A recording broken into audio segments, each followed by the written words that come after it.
खोकीसँग आएको एउटा थोपा रगत पनि जोखिमपूर्ण हुन सक्छ।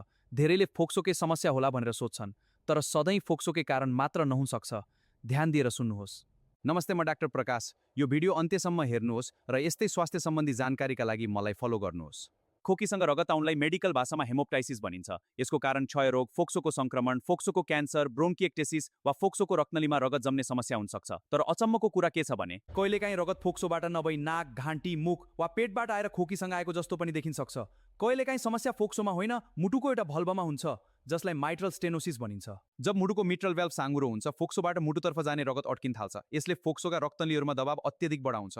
दबाव धेरै बढेपछि साना रक्तनलीहरू फुट्न सक्छन् र बिरामीलाई खोकीसँग रगत आउन सक्छ। त्यसैले खोकीसँग रगत आयो भने सधैँ फोक्सोको मात्र जाँच पर्याप्त नहुन सक्छ। कहिलेकाहीँ एको गरेर मुटुको भल्भ पनि हेर्नुपर्ने हुन्छ। सबैभन्दा चिन्ताजनक कुरा के हो भने कहिलेकाहीँ फोक्सोको क्यान्सर भएका व्यक्तिमा देखिने पहिलो लक्षण नै खोकीसँग रगत आउनु हुन सक्छ। यदि रगत बारम्बार आउँछ, धेरै मात्रामा आउँछ वा सास फेर्न गाह्रो भइरहेको छ भने तुरुन्त अस्पताल जानुहोस्, किनकि ठूलो मात्रामा रगत बगेमा श्वास नली बन्द हुन सक्छ र ज्यानै जोखिममा पर्न सक्छ। क्षयरोग टिबी निको भइसकेपछि पनि वर्षौंसम्म खोकीसँग रगत आउन सक्छ।